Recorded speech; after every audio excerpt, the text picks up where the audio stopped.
Ever wondered how trailblazing risk leaders navigate uncertainty with finesse and confidence? Uncover the surprising connections between their personal journey and professional prowess, and get ready to learn and elevate your risk management game with the Risk Masters podcast. Join host Julian Hay in collaboration with Risk.net as they delve into hidden gems of risk leadership through engaging conversations and thought-provoking insights from board directors to chief risk officers and business leaders. More security tools don't always mean more security.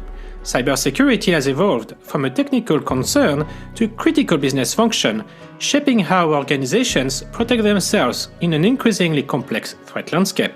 Today's guest, Emanuel Salmona, has spent his career tackling these challenges, first in the military, then in digital transformation, and now as a co-founder and CEO of Nagomi Security.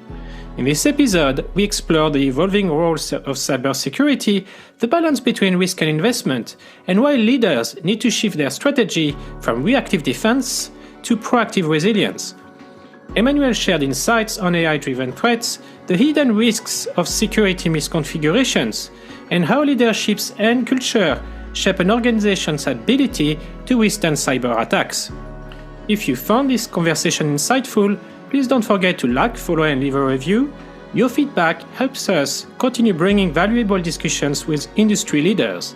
For more resources, show notes, and articles, please visit aemedium.com. I'm Julien A, and this is Risk Masters. It is my pleasure to welcome Emanuel Salmona to this new episode of Risk Masters. Today we are going to talk a lot about cybersecurity. Emanuel, welcome. Thank you so much, Julian. Very excited for the meeting today. So let's dive straight into it. You had a remarkable career in cybersecurity. Could you share a bit about your journey and what led you to co-found Nagomi Security? Well, I started my cybersecurity journey actually at the military back about 25 years ago, and I was actually trying to get away from it. Many years I actually worked working in renewable energies and digitalization of manufacturing, but actually one of the things that came back again is that in order to digitalize, in order to do all of those fancy things that we were trying to do in IT world, actually one of the big issues were always cybersecurity. And then it pulled me back into my previous role, which was in Clarity. And that's actually where I heard about the problems that we're trying to solve at Nagomi. So it's a bit of a kind of a not of a standard journey, I think, to a lot of cybersecurity entrepreneurs. And you must have, during that period, seen a lot of changes in the landscape that might have also probably changed the concept and the approach to cybersecurity. Can you give us a bit of flavor on that? For sure. I think if you think about 10 years ago, cybersecurity was almost a nice to have. People were still talking whether it's a need, is it a must have, is it a big problem, is it a C-level problem?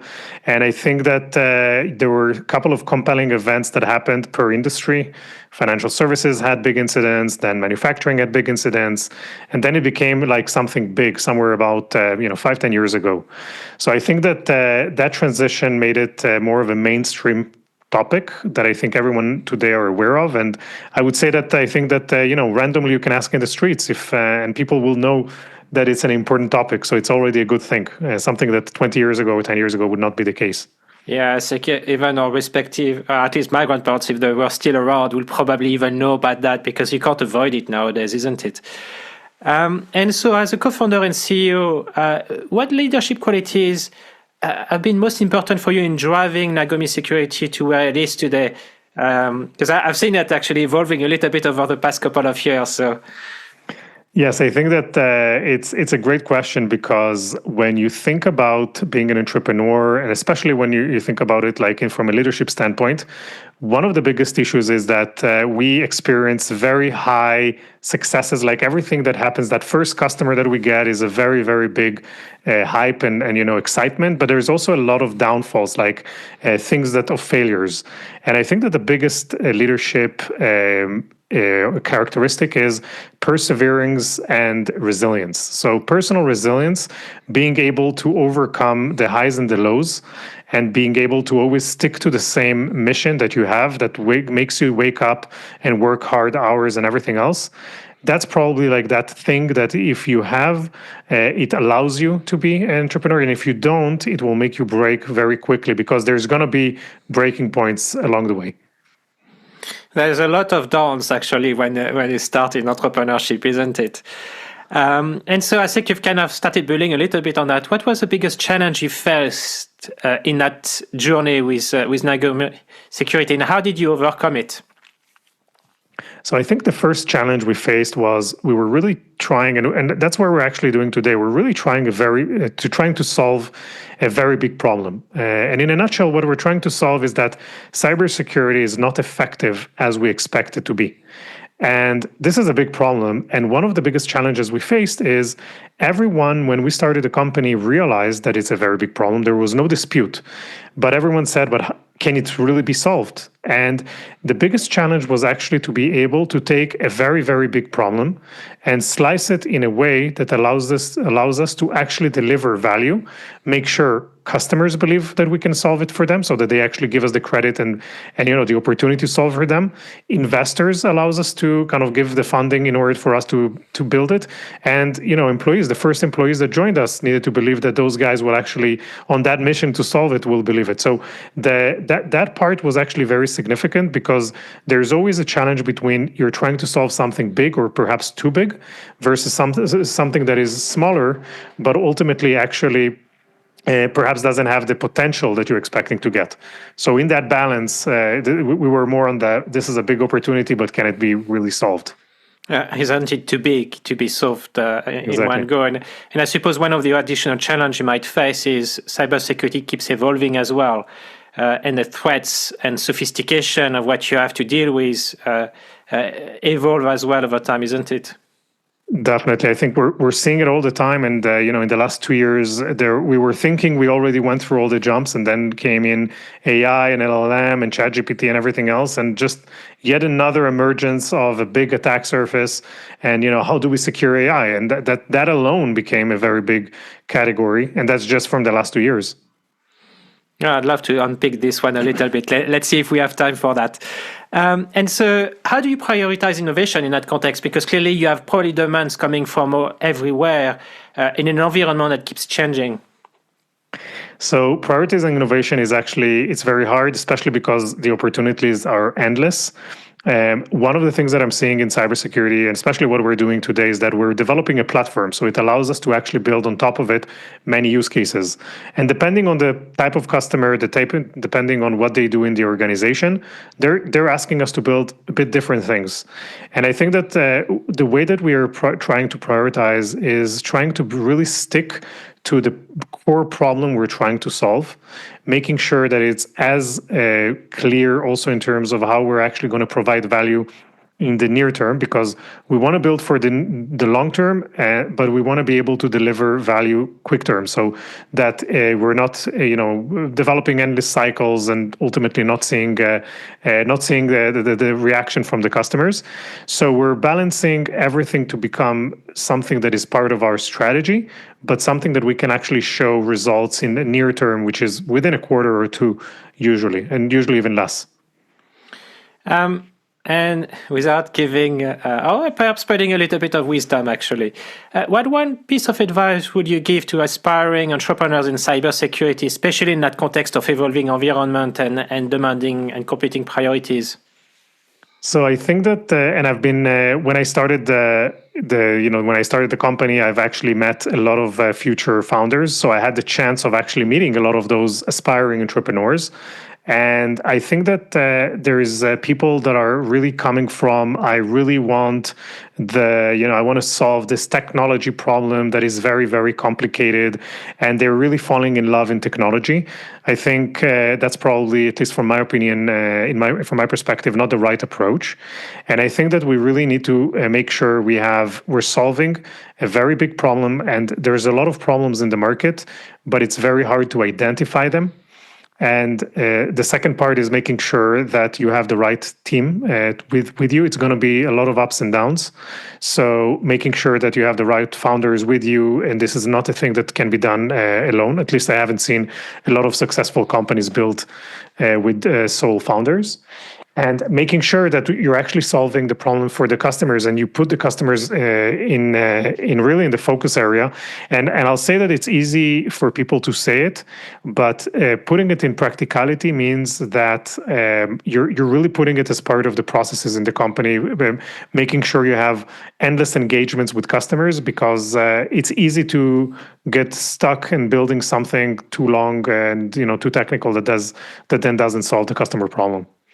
And it's about keep falling in love with the problem, not the solution, isn't it? Exactly. I really love that quote. I mean, I actually used it in one of our, all hands in the company. I really want us to be focused on the problem, because if everyone has that as a North Star, it allows us to always go and make sure that we're actually solving the problem, and also making sure that the customers we're meeting are actually the ones that are looking to solve that problem, and not perhaps a problem that is close to it, but not exactly that problem, because ultimately we can't solve all problems with our technology. Yeah, so stay focused practically. Exactly. One of the things you touched about is talking to a lot of clients and also your employees as well. And I've seen it as well on the corporate side. Communicating on cybersecurity can be challenging.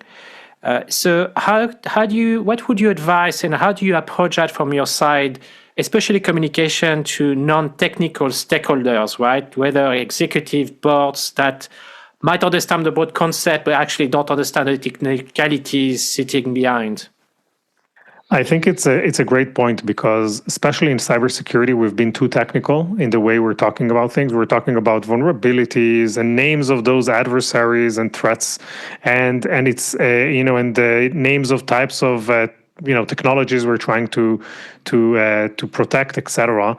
But ultimately, it's a cybersecurity risk management. It's a risk management function, which needs to ultimately be able to communicate what's the risk that we're facing to the company, why is it relevant for us, what are we doing about it, and what would happen if that something happens, if that happens to us. And I think that the tip, or let's say the recommendation I have, is actually to transition from telling a technical story to a narrative that helps the organizations to understand, okay, so Mr. security leader or risk leader in the organization, you're part of a large financial company in North America. Just so you know that very recently, those are the adversaries, that have been, tackling this area within your geography or your industry. That's what they've been doing. And this is the risk that it poses to our organization, because we have put in place a lot of security controls, but still we have gaps like any organization. That's what we're doing about it.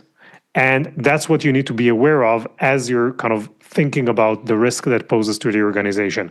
And transitioning to a narrative actually helps organizations become more proactive, and helps us also to get the buy-in from the people we're speaking with, rather than just boring them with a lot of numbers and figures that they might not even understand. Yeah, so it has to be about creating that storyline effectively that connects also to the strategic objective of the organization, so that people understand the so what to them, isn't it? Completely. And I'll say that one of the trends we're hearing more and more, especially for security leaders, is that they're transitioning from being a technical role, which is just that head of IT security, towards real executives. And they're really becoming business enablers, or even revenue protection agents in the organization. So they're asking the question of, okay, the organization is trying to go in that path. Me as the revenue protection executive, I want to make sure that you as a business can grow effectively without getting the risk that is involved in that growth. And I think that transition is going to be very good, both for executives, for the board, and especially for the security leaders. Well, it makes it much more palatable for the stakeholders, and it makes it easier to articulate the business case for investment behind. Definitely. I think that the investment topic has been a big issue, because you can imagine that cybersecurity has been investing a lot of money and a lot of, in a lot of tools, a lot of people. So we hear about it all the time. We hear about all those big companies growing, etc. And it's very hard for, non-executives to understand, okay, well, what is the benefit we're getting out of it? Are we even getting the ROI from all of those investments? And especially because we're talking about a risk management function, we need to be able to balance the risk and the investment, because ultimately, if we won't, we'll find ourselves having endless investments, and we might be solving a $5 problem with a $50 solution, which is something I've heard again and again from especially large and mature organizations. But it is true. We still find it in our industry. I do find interesting that when I talk about the Merck's incident in 2017, a lot of people, especially working in resilience, business continuity, are not aware of it. And I do find that it's actually a very good test case for especially what you do. Are you familiar with that incident? Yes, somewhat familiar, but not to the details. We might come back a little bit to that when we talk about resilience, because I think, and you've kind of alluded to that a little bit around the cost benefit has to balance as well the fact that you might not get all of them right. So how do you rebound from a situation? And Merckx is a case in point of that.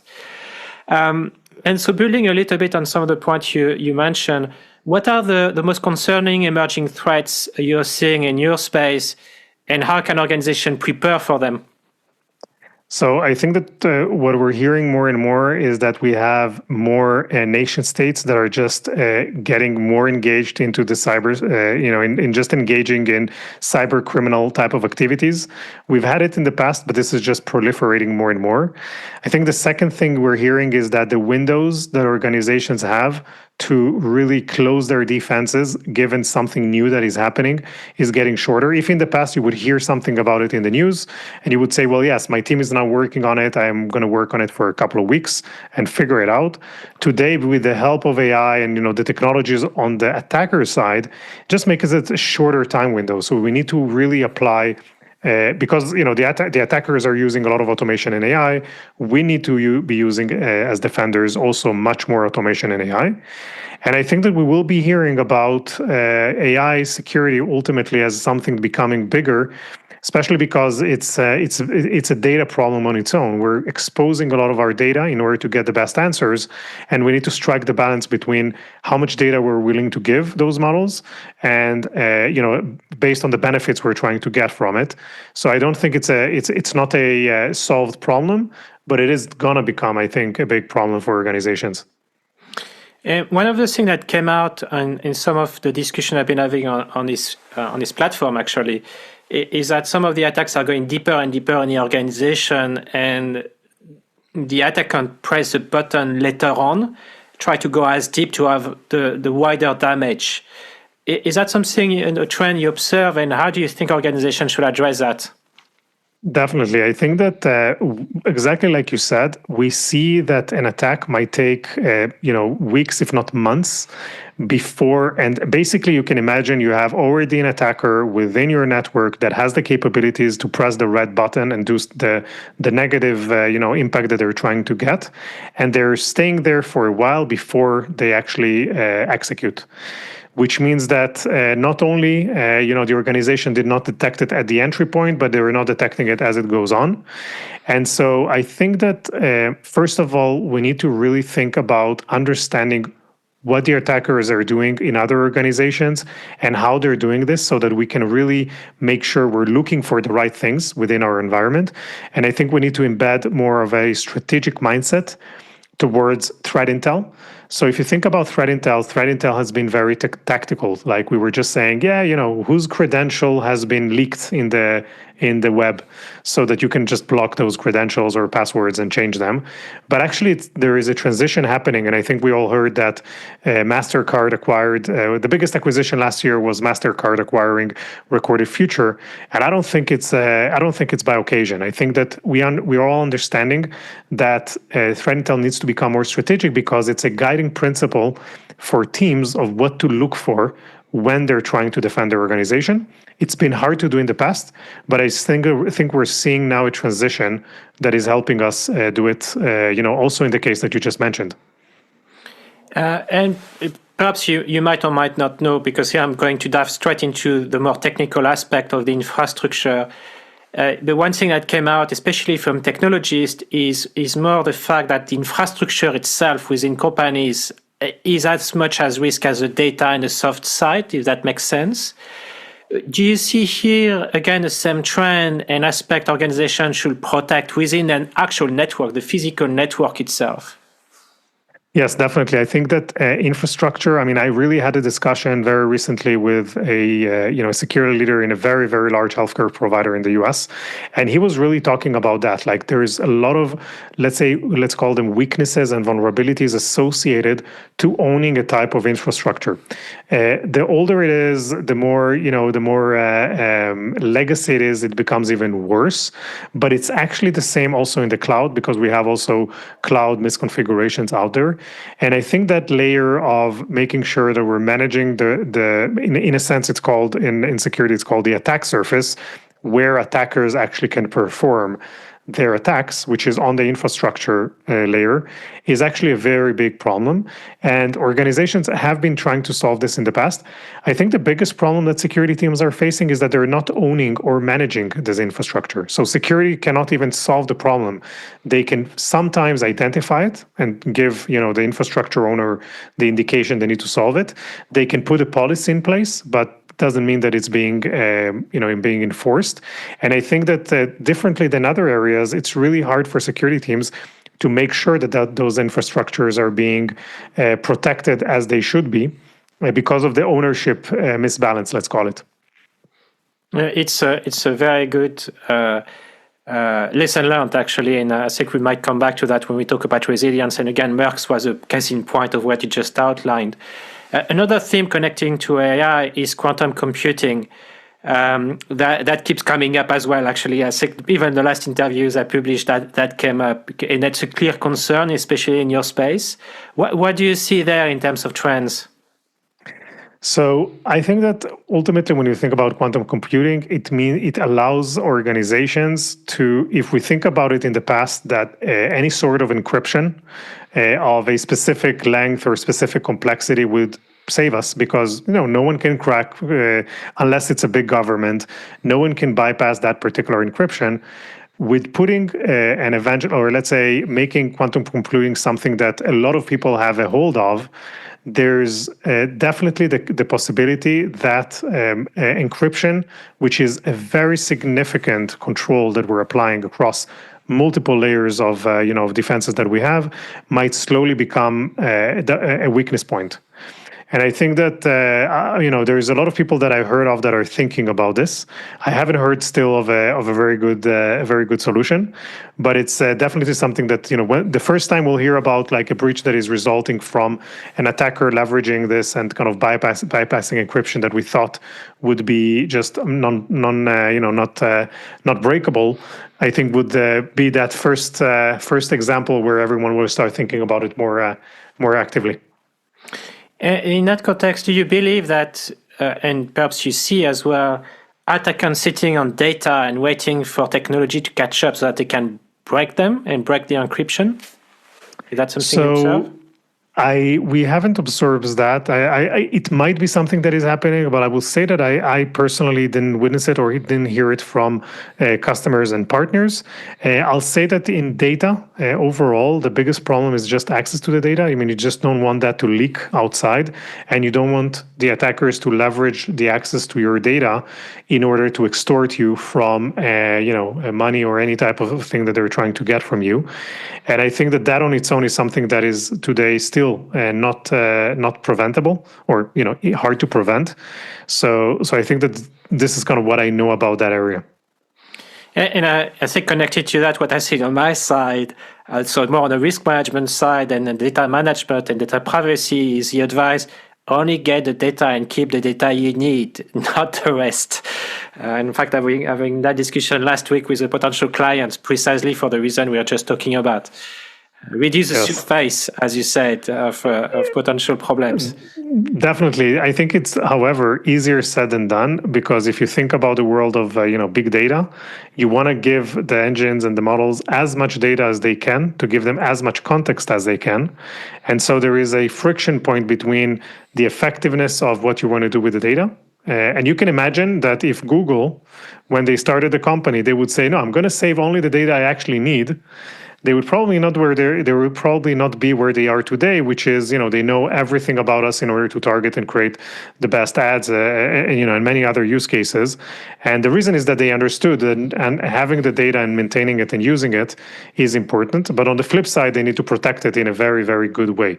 So I think we need to find the balance there. I'm not convinced that we have still good solution for, the balance that we need to strike. And that's a perfect segue to the next topic around regulation. So what role do you think regulation has to play in that space around cybersecurity practices, data management, and any gaps you're observing in the regulatory frameworks? So I think regulatory frameworks and overall in compliance, I think has done a very good job in raising the awareness for organizations to make sure they're putting in place controls they need to have. And there's a lot of organizations that without it would just not do almost anything because they would view the risk too low and they would just not make the investment. The problem that we're seeing is that we're transitioning from a compliance approach, which means I have a tool in place or I have a control in place, and I can tick the box that I have it. We're actually transitioning to, if I'm compliant, does that mean I'm secure? And the answer is no. And the problem is that it's very hard for even for regulatory organizations to figure out whether the controls you've put in place are actually effective. And to do that, what I'm hoping to see more is regulatory frameworks that actually not only ask for organizations to just put the controls, but actually dictate what does it mean an effective control. Think about identity and multi-factor authentication. Everyone should have it, yes. But is it currently did anyone tell you exactly what does it mean to actually make it effective for you to, to support any reporting to any regulatory framework? Probably not as well as you would expect. And I think this is the shift we need to see more also from regulation and also from compliance standards. So more outcome driven effectively. Instead of mandating what the control should be, it's more that's the result we want to see outside on the back end. Exactly. Definitely that. And one aspect in that discussion that we are always as strong as our people in that sense. So how can organizations foster culture of cybersecurity awareness among their employees? And I would say not only employees, actually, but also board directors and all, because I work also with a number of organizations where the core weakness actually not the employees, people at the board level. So what do you see there?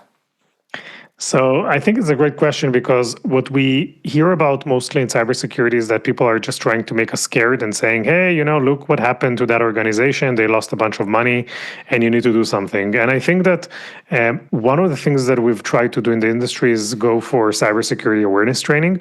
I think it's a good start. But I think that what we need to understand is that ultimately, everyone in the organization is their owner of their own risk, especially on cybersecurity. And the human element always remains the biggest source for weaknesses in the organization or for starting of any type of incident. And because that's the case, we need to be able to inform as much as possible the owner of the risk, which is also the owner of the infrastructure, that employee that owns a laptop and they own an email account and they own an identity, how all of the weaknesses they have, all the vulnerabilities that they have, what does it mean that they have them? What does it mean that if they're not patching or closing them or doing that action means for the organization?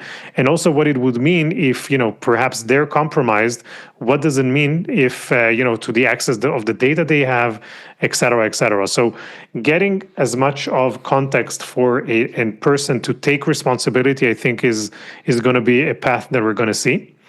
And on the board side, I think that what we're hearing is, I think it really goes into the direction of, if we're able to transition from a technical-driven discussion, which was what we had in the past, to a risk-based discussion that says, that's the threat, that's what we're doing about it, this is why it's relevant, and that's what's the risk associated to it, and that's why we need to make a decision. I think we will have also is better reception from the board members towards the topic, but also for the security leaders that are coming to the board, they will have better access to funding, because board members will not just say, yeah, well, the CISO came here and said we need to be concerned about that specific vulnerability and we need to invest, but actually they'll understand and they'll be able also to ask informed questions. Yeah. And can you elaborate a little bit if you have some example in mind of emerging threat that took, actually, I would say your side and the specialists in the industry by surprise, things that came out completely out of the blue unexpectedly? Well, I think that the example I like to give is that you can think about any large organization, and you can think about Microsoft as a good example, but also MGM. There's many examples. And ultimately what we hear is we're asking ourselves whether if they got breached, didn't they have the security tools in place that could have prevented that breach in the first place? Because obviously they've invested, tens, if not hundreds of millions in cybersecurity program over the years. They have a very mature cybersecurity program. And I think that the biggest thing that we're hearing, and I think that also you can name, Gartner as a full, one of the analyst firms that is covering this, is that ultimately, even by having the right tools in place, we're still suffering misconfigurations and problems in the way that we're actually running the tools that is causing security hygiene problems. And that is one of the biggest reasons why security companies are breached today. So it's not about the lacking tool, it's not about that lacking person, but it's they have the tools, but have they actually made them work the way that gives them the outcome that they're expecting to get? And it goes to exactly the same point that you just mentioned before about the outcomes. And I think that was a big surprise for me because I knew there was a problem, but I wasn't aware how big was the problem. And I think that Gartner said that over 60% of security breaches can be traced back to sources of sources like this. So it is over 50%, and I think it makes it a big industry problem today. It's particularly prevalent in a cloud space, isn't it? Where the configuration and the adoption of cloud solution, especially SaaS, not SaaS, but actually the other infrastructure and platform as a solution, and the configuration of that is highly dependent on the skills and understanding and adoption by the technology team, which can be either mature or not. Definitely. I'll say it depends definitely on, the cloud. In the cloud, we can see it even more. I'll say it very much depends on the type of security tools they're using and how much they're changing over time. How fast is that attack surface or that infrastructure changing gets the problem to be even worse. And one problem we haven't solved in the industry is that the tooling that we have is just too complex to operationalize. It's really hard for teams to use them in a very effective fashion. And as an outcome, what we get is cybersecurity is not effective, which is, we're paying the price, but we're not getting the outcome, which is really very frustrating for a lot of companies. So AI is a solution that can simplify all of that, isn't it? For sure. Always. The answer is AI for everything. We just need to figure out how. And then we amplify the problem you mentioned before. Exactly. And here I'd like to move us a little bit to the resilience. So how do we actually rebound when something happens? And what does cyber resilience mean to you? And what are the first steps organizations should take to build resilience into their frameworks? So one of the things and I hear resilience a lot, and I personally very much relate to it. I think that to be cyber resilient in the past, we've been really much looking on the reactive side. What does it mean? If an attacker comes and they do something within our organization, we will assume that they got into the network, and we want to make sure we detect them as soon as possible, which is obviously a good idea. But I'll say that the biggest thing that organizations need to build in, and this is what we're hearing more today in the market, is actually how to become more proactive. So proactive resilience means I'm actually taking measures before an attacker is starting whatever they're trying to do in our organization to make sure that our defenses that we already have based on tools and processes are most effective given what we're trying to defend against, which is the outcomes we're trying to get. So I think the biggest trend is really becoming more proactive and more strategic. And I think that the industry is ready and we're seeing more of a trend there. And it also very much relates to the story that we said before, which is we're trying to actually go to the board and tell them a story that is a bit more strategic and proactive, and not just report on a number. For example, we've blocked this and this number of attempts on our organization, which is obviously an important indicator, but it's just a reactive indicator. Well, what I've also observed over the years is people saying, well, we are focusing on prevention, so we're going to prevent an attack from happening in the first place. What we're talking about now is, well, an attack is going to happen. So how do you actually recover from it as well, right? What do you see in that space? Definitely. I think recovery is a very important one. And I think that this is probably one of the most important controls we put in place, because ultimately we're not able to prevent everything. We're not going to be able to detect everything. So at least let's make sure that we're able to recover. And I think that we're putting in place, and we're hearing about a lot of companies that are really good in disaster recovery and backups of systems in a very fast way. And I think that's definitely a trend. The only thing is, I will say, is we need to make sure that we treat them as a control we put in place, like any other control. We need to make sure that we're using the right capabilities of that control, that it's actually covering the right attack surface or the right assets we're trying to recover. And the third one is that is actually effective. I just heard this morning a call with a very large energy company, and they were saying, listen, we have a tool that is providing us recovery, but we just decided actively not to turn on one of the most important functionalities because we were not able to operationalize that capability. So even there, we need to make sure that it's really deployed and configured and running effectively. It can be a counterintuitive, right? And I've seen that, and I'm back with the Merck's example here. I did ask last year at a conference on operational resilience how many people in the room had planned for a complete disruption of their network. Network gone, you have nothing. No one in the room, and there were 80 organizations represented there. No one is preparing for those type of situations which are increasingly likely to happen. What could you advise here? And I wouldn't say scare people off, but more think about it in that way.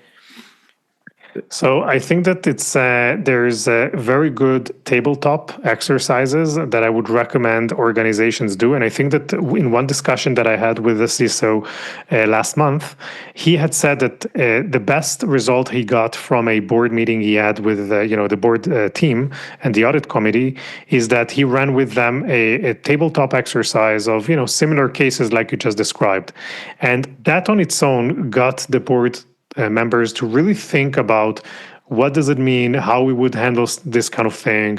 Can they even relate to the magnitude of an event like this? And it made them so aware of everything that he has been doing so far, that it made it, starting from that point, the discussion with the board completely turned, to a positive discussion and very informative discussion. So I think running tabletops and getting the board informed as much as possible is probably the best recommendation I can give here. And I think one thing, Adam Banks, because the CTO of Merck, who was in charge at the time, had the chance to listen to him during a talk, mentioned a few things, takeaways that I found useful. One, at that point, the board is actually useless. This is not the board in charge anymore. It's usually the CTO. Everybody else follows.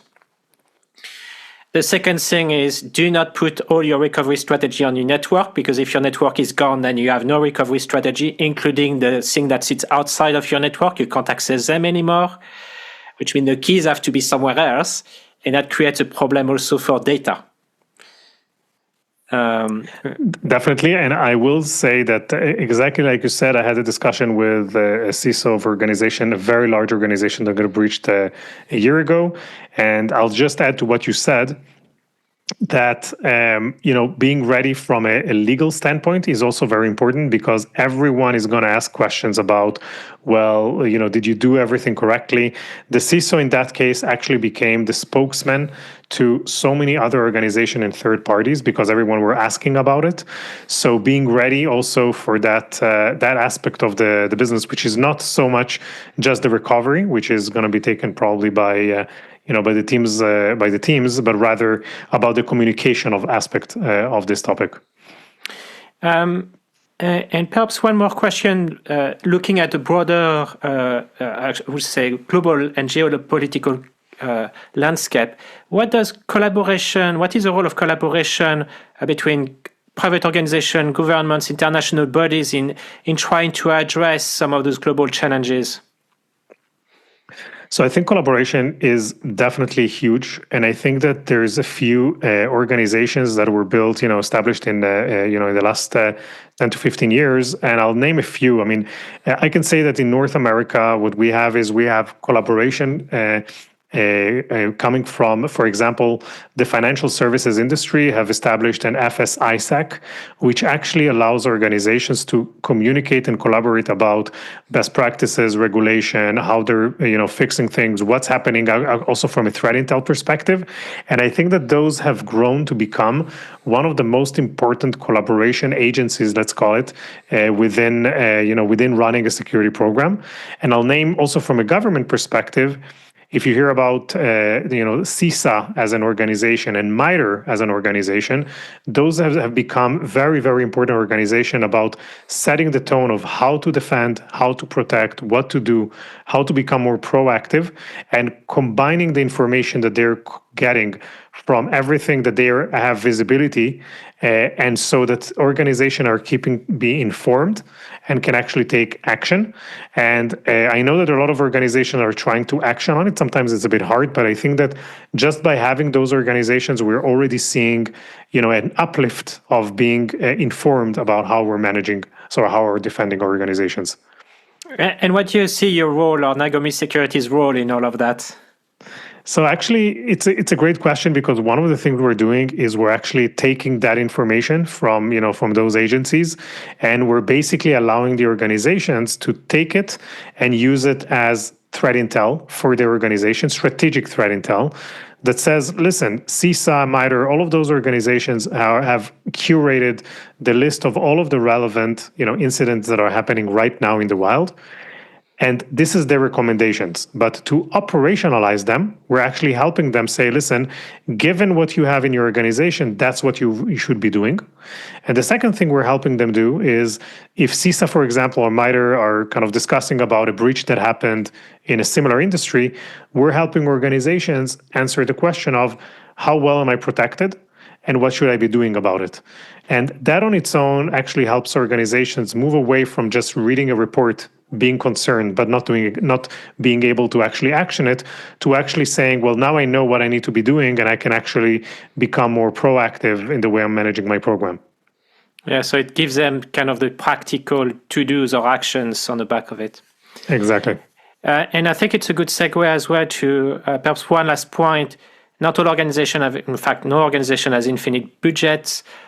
Much smaller organization will have limited budget and resources. So where do you think they should be prioritizing without overextending themselves? Yes, I think that I actually had a discussion in the past where we called it the cybersecurity poverty line. So there's organizations that basically just don't have enough budget to invest enough. And this is actually very sad, because ultimately we hear more about a small organization getting breached, and they're becoming just a target for ransomware attacks and just extorting money. And obviously we understand that those same companies are the ones that might get shut down because of a ransomware attack, because they perhaps don't have even the budget to or the funds to pay for it. And I think that what we need to do, I mean, the good news is that security and security tools, I think even a company that has 50 employees will find themselves having at least 10 security tools. And I think that the importance for them to improve their resilience is to really invest in automation. If they're actually able to select the right tools, invest in the right automation, and make sure they're able to do, probably the 80-20 approach here applies, and making sure they're really focusing on cyber hygiene and just getting that right will give them probably the maximum result that they're expecting to get, before going to all of the shiny new objects like AI security or any other thing that we hear about in the news. Yeah, so guys, get the basic rights effectively before you get to something more fancy. Exactly. Now I'd like to take us to a close, and perhaps on a lighter note. If you could describe Nagomi Security in one sentence, what would it be? So our objective as a company, in one sentence, is maximize the utilization of your existing security tools against the threats that you actually care about, and be able to report on what it means to other stakeholders. That's very simple what we're doing in one sentence. It's an extended sentence. Yes. And what is one misconception about cybersecurity you'd like to challenge? So I'd like to challenge that more security tools means more security. So I think that we've been buying more and more tools. You can imagine that the number of tools an organization is managing has just increased a lot in the last 10, 15 years. And I think that cybersecurity is probably the only places where if you buy another tool and you already have 70 of those, your security might actually go down and not go up because you have increased complexity and your team is actually not able to make sure you're getting the benefit of that tool, and perhaps even overall you're getting that reduction of outcomes that you're expecting to get. So I think it's probably one of the only fields where if you invest in yet another tool, you might get exactly the opposite outcome that you were expecting to get, unless you've actually operationalized what you have in the best way. Well, I think that applies to control more generally. In my view, is more control is just that, more control and resources and more complexity. It's not necessarily better protection or prevention. And what's the most rewarding part of your work with Nagomi Security? I personally love, speaking with customers and understanding their problems and making sure that we're really addressing it. And the second part is I like building really a great team. So ultimately, any company you build, you never know if it's going to be a success. There's a lot of luck to it. But looking back, I want to make sure that we've had a lot of fun in the journey with the people that we have in the company, that we've learned, that we've evolved, that we all look back into this experience as a positive one. And that's very rewarding for me, on a day-to-day basis. And if you could bring your creativity to invent one tool or technology to solve a major cyber problem or challenge, what would it be? So I think it would probably be around AI security. And I would basically say, how can we actually leverage AI agents to automate a lot of the work that our security teams have been using? For example, even creating just reports, which is a tedious work. We need to do it. And making sure that people really focus on what people need to be doing. And if there is something AI can be helping us automate, let's do it as much as we can. And what would be one book, podcast, or article that has shaped your thinking recently on cybersecurity or business management more broadly? So it's actually not about cybersecurity. I've been trying always to think about how can I evolve into a better person, managing myself better, both in terms of the family and my personal life, but also in professional life. And I actually have been reading, perhaps the second time already, the book of 7 Habits. And that on its own has been, it's such a great book. And every time I read it, and even if I read it in a different format, I heard it once as an audiobook. Now I'm reading it in actual paper format, which is an experience I didn't have for a while. I actually get a lot of values out of it that are even different than the first time. So I would definitely recommend that book to everyone who likes, improving themselves as a business leader. You inspire me to read it again. It's a fantastic book, so I need to go back to it. And finally, where can people learn more about Nagomi Security and connect with you? Definitely. So connecting with me, always LinkedIn is the best approach. So you can always ping me there, and I'm always happy to answer any questions. And about Nagomi Security, feel free to go to our website at www.nagomisecurity.com, and you'll hear there about what we do, how we do it, and why and how it could help your organization. Well, Emanuel, thank you so much for your time. It was a fantastic discussion, a lot to unpack today, and some takeaways. So hopefully we see some improvement in the cyberspace. But again, thank you so much for your time today. Thank you, Julian. It was a great discussion.